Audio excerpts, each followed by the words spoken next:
देवकी और वसुदेव के पुत्र कृष्ण ने अपने जन्म के तुरंत बाद कंस का वध किया।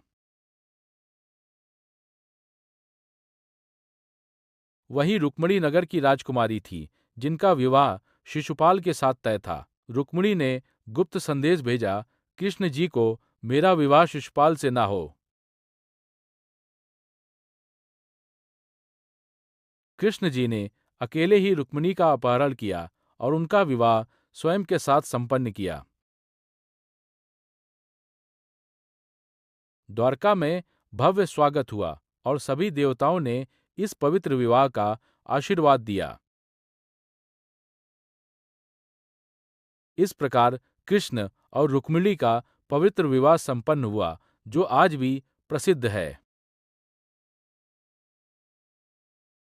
सत्यभामा और कृष्ण की कहानी बहुत ही रोचक है।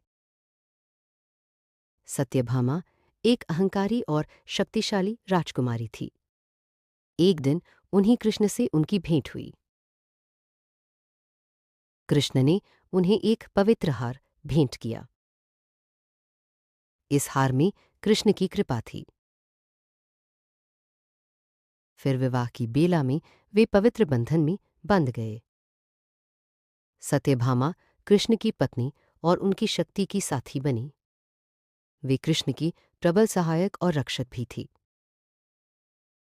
कृष्ण और सत्यभामा की प्रेम कहानी आज भी प्रेरणादायक है, सदा के लिए प्रेम और विश्वास का प्रतीक। जय श्री कृष्णा की जय, सत्यभामा की जय।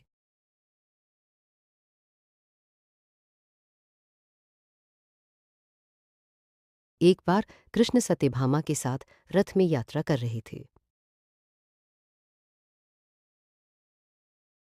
उनका मार्ग जामवान के वन राज्य से होकर गुजरा।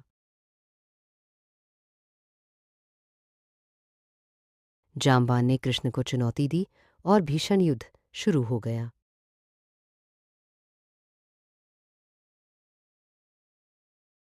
लंबी लड़ाई के बाद कृष्ण ने जामवान को परास्त किया।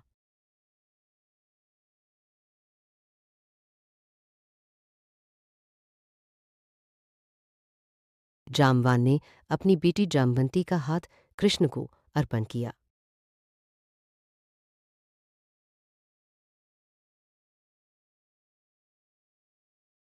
इस प्रकार जामवंती का विवाह कृष्ण से संपन्न हुआ।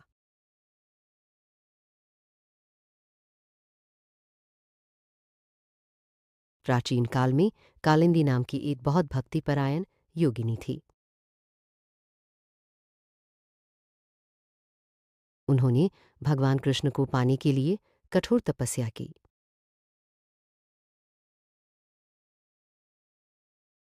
भगवान श्री कृष्ण उनकी भक्ति से प्रसन्न हुए और उनके समक्ष प्रकट हुए। कृष्ण ने कालिंदी से कहा, तुम यहाँ क्या चाहती हो?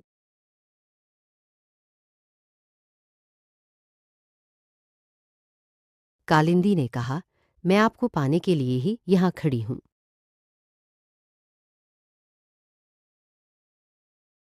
कृष्ण ने उनकी भक्ति स्वीकार की और दिव्य विवाह हो गया।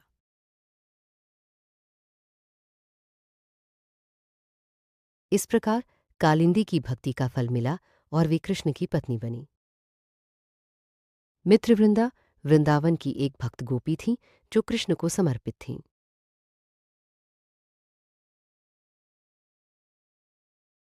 राजा सुरतेज ने उनका स्वयंवर रखा, जिसमें अनेक राजा इकट्ठे हुए।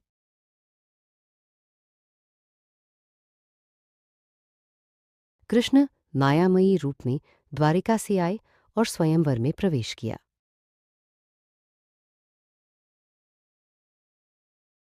कृष्ण ने मन का तोड़ा, मित्रवृंदा ने कृष्ण को माला पहनाई।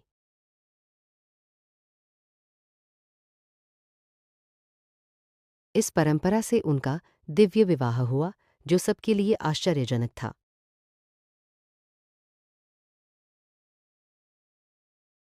देवताओं ने फूलों की वर्षा से इस दिव्य विवाह को मनाया।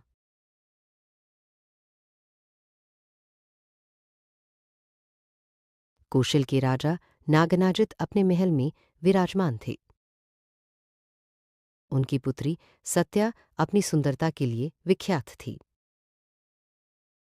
भगवान कृष्ण सत्या से विवाह के लिए आए। 7 भयंकर बैलों को वश में करो, तब मैं तुम्हें अपनी पुत्री दूंगा। 7 भयंकर बैलों ने कृष्ण पर धावा बोला, पर कृष्ण ने अपने अद्भुत पराक्रम से उन्हें वश में कर दिया। कृष्ण विजयी हुए। राजा ने अपनी प्रतिज्ञा मान ली और इस प्रकार सत्या और कृष्ण का विवाह संपन्न हुआ।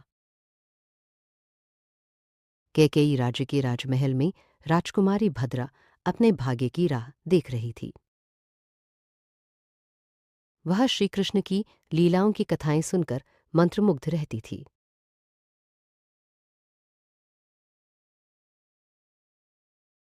एक दिन भाग्य ने अपने आप द्वार खोले।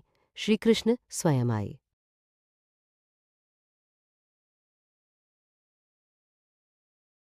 नेत्रों में नेत्र मिले, प्रेम की गंगा बह निकली।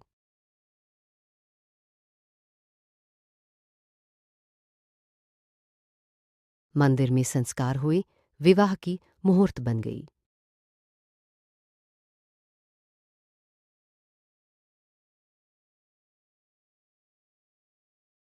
मद्र देश की राजकुमारी लक्ष्मणा अपनी सुंदरता और गुणों के लिए प्रसिद्ध थी। राजा चाहते थे कि उनकी पुत्री का विवाह एक शक्तिशाली योद्धा से हो। स्वयंवर का दिन आया। कई राजकुमारों ने भाग लिया। तभी भगवान श्री कृष्ण आए। सब ने उनका स्वागत किया। राजकुमारी लक्ष्मणा ने अपनी माला भगवान कृष्ण को अर्पित की। इस प्रकार लक्ष्मणा और कृष्ण का विवाह संपन्न हुआ। सबने उन्हें आशीर्वाद दिया। नरकासुर ने 16,000 कन्याओं को बंदी बनाकर कारागार में डाल रखा। तब भगवान श्री कृष्ण ने नरकासुर का वध किया और उन सभी कन्याओं को कैद से मुक्त कराया। जब वे अपने घर पहुंची तो परिवार वालों ने उन्हें अपनाने से मना कर दिया। तब श्री कृष्ण ने 16,000 रूपों में प्रकट होकर एक साथ उनसे विवाह रचा। कृष्ण जी ने सभी को आश्रय दिया और सम्मानपूर्वक विवाह किया। कृष्ण की इस महान कथा से हमें सीख मिलती है कि सच्चा पुरुष कभी किसी। कृष्ण ने अपने 16,000 स्वरूप बनाकर प्रत्येक कन्या का जीवन। इस प्रकार कृष्ण ने सभी 16,000 कन्याओं से विवाह कर उन्हें। भगवान कृष्ण की इस कथा से हमें संदेश मिलता है कि परमात्मा सदा कह हर सल तक देवतव के अवतर दर नरह शुके रुड़ थुने नरक